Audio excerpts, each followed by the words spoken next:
Hello everyone, welcome back to S biology. तो title देख के आप समझ गए होंगे कि किस टॉपिक के बारे में बात होने वाली है।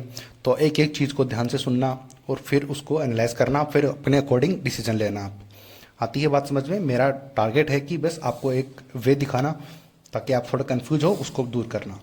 तो ठीक है, ड्रॉपर्स के बारे में बात करने वाले हैं अपन कि ड्रॉपर्स कैसे पढ़े। ड्रॉप लेने की तो आपने सोच ही लिए, तो मेन चीज़ आती है कि पढ़े कैसे। तो सबसे पहले मैंने कुछ पॉइंट नोट कर रखे हैं, उन पॉइंटों के अकॉर्डिंग मैं आपको बात करके बताता हूँ। ठीक है, तो सबसे पहले खुद से क्वेश्चन करो कि आपको कितना आता है। सबसे मेन चीज़ तो यही है। और कुछ लोगों को ये भी होता है कि सर ड्रॉप अगर मैं लेता भी हूँ तो मुझे कोचिंग करनी चाहिए या नहीं। ठीक है, तो कोचिंग करना है या नहीं करना है, तो उसी के लिए ये फर्स्ट क्वेश्चन मैंने रखा है कि पहले खुद से क्वेश्चन करो कि आपको कितना आता है। अगर आपको लगता है कि इसका आंसर ये होने वाला है कि अगर आपको लगता है कि मुझे 70%, 60% या फिर 80% तक आता है और मुझे कोचिंग की ज़रूरत नहीं है क्योंकि मुझे मेरी कमजोरियां पता है कि मैंने प्रैक्टिस नहीं की थी या फिर ये चीज़ें मैंने पढ़ी नहीं थी, इस वजह से मुझे नहीं आती, या फिर वो स्टूडेंट जिनको मतलब उन्होंने कोचिंग में पढ़ा ही नहीं की बिल्कुल भी, इस वजह से उनके नंबर्स नहीं आ पाए या फिर इसलिए उनको ड्रॉप लेना पड़ रहा है। तो मेन चीज़ यही है कि आप पहले खुद से क्वेश्चन करो कि अगर आपको आता है कुछ 70 या 60 से 70 से 80% के बीच में अगर आपको आता है तो आप मेरे अकॉर्डिंग कोचिंग नहीं करनी चाहिए, क्योंकि आपको ज़रूरत है कोचिंग की, ज़रूरत नहीं है, आपको ज़रूरत है कॉन्फिडेंस की और प्रैक्टिस की।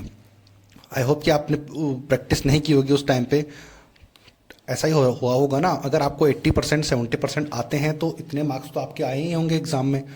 ठीक है, आए हैं तो कहीं ना कहीं तो कमी रही होगी।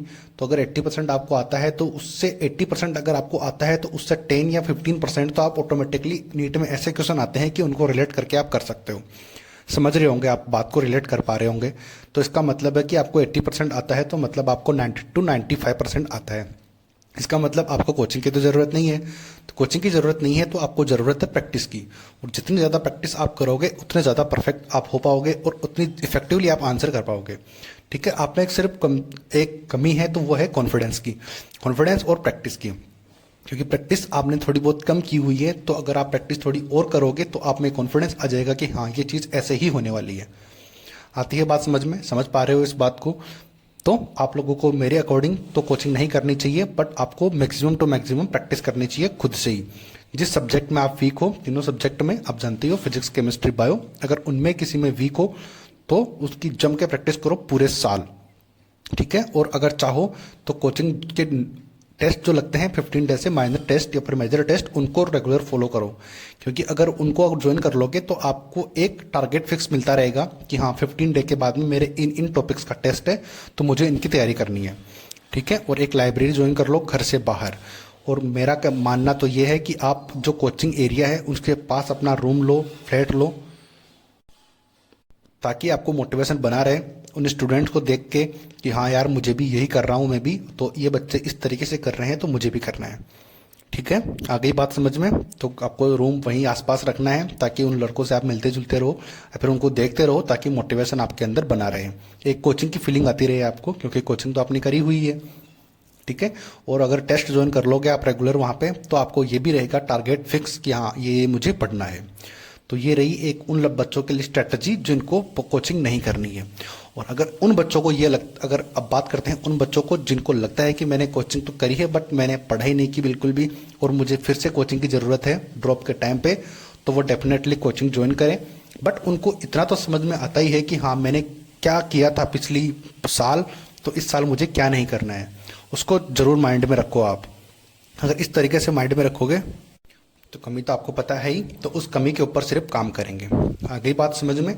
तो इस तरीके से आपको ये कोचिंग करनी है और आपको ज़्यादा से ज़्यादा करनी है प्रैक्टिस, क्योंकि समझ में आपको आया हुआ है कि क्या मेरी कमी रह गई थी तो और क्या मुझे करने की ज़रूरत है और कौन से सब्जेक्ट में करने की ज़रूरत है। तो ये बात हुई कोचिंग करनी है या नहीं करनी है। ठीक है, आगे इतनी बात समझ में। तो ये बात हो गई कि कोचिंग करनी है या नहीं करनी है। मैंने ये भी बता दिया कि अगर कोचिंग नहीं कर रहे हो तो कहाँ रहना सही रहेगा, और कोचिंग कर रहे हो तो आपको वो तो कहीं भी रह सकते हो आप, जहाँ आपकी मर्जी हो, कोचिंग के हॉस्टल में या फिर बाहर, जहाँ भी आपको अच्छा लगे, जहाँ पर आप पढ़ सको उस जगह पे रह लेना यार।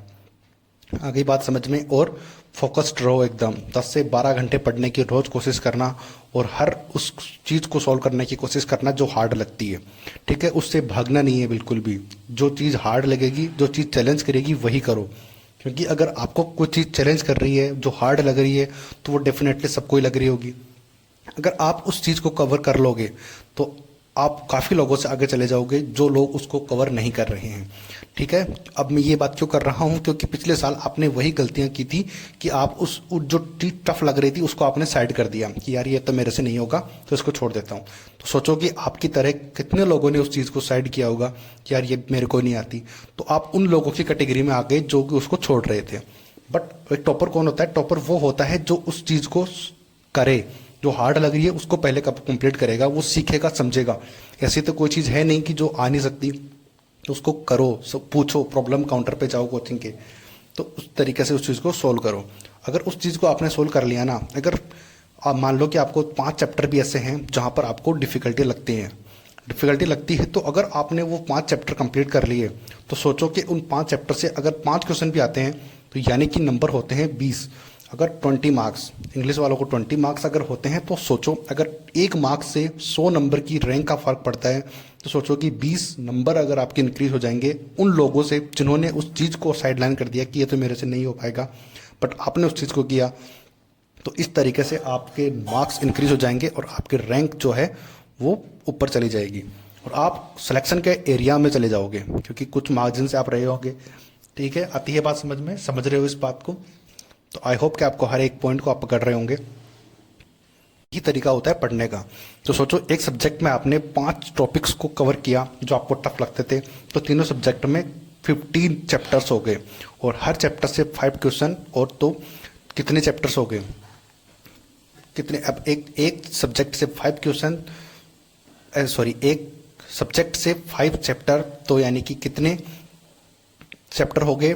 15 चैप्टर हो गए। और 15 चैप्टर से हर 5, यानी कि हर एक सब्जेक्ट से 5 क्वेश्चन, तो यानी कि 15 मार्क्स के 15 क्वेश्चन आपके सही हो रहे हैं। तो 15 क्वेश्चन अगर आपके एक्स्ट्रा कर रहे हो आप उन लोगों से जो उनको छोड़ रहे हैं, तो अब 15 के 15 क्वेश्चंस के मार्क्स ऐड कर लो आप।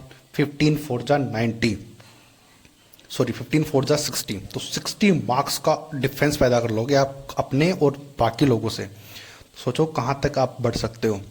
आगे बात समझ में। ये तो मैं सिंगल क्वेश्चन की बात कर रहा हूँ कि एक टॉपिक से अगर एक क्वेश्चन आया, तो सोचो किसी से 2 भी आते हैं, किसी से 3 भी आते हैं, तो यानी कि 15 से लेके 20 मार्क, 20 क्वेश्चन आप एक्स्ट्रा सोल्व करोगे उन लोगों से जो उस चीज़ को छोड़ रहे हैं।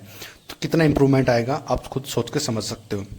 आगे बात समझ में कि बाकी टॉपिक्स तो आप कर ही रहे हो, बट आपने हार्ड टॉपिक भी कंप्लीट किया, तो आप कहाँ से कहाँ आप पहुँच सकते हो इस चीज़ के अंदर। आगे बात समझ में। आई थिंक आप बात को रिलेट कर पा रहे हो। तो ये थी ड्रॉपर्स के लिए कि ड्रॉप करना चाहिए, नहीं करना चाहिए, और करना चाहिए तो किस तरीके से ड्रॉपर्स को स्टडी करनी चाहिए। आगे आपको बात समझ में। आई थिंक आपको वीडियो समझ आई होगी। अगर वीडियो समझ आई है तो लाइक, सब्सक्राइब, शेयर ज़रूर करना। मिलते हैं अगले वीडियो में। Thank you so much.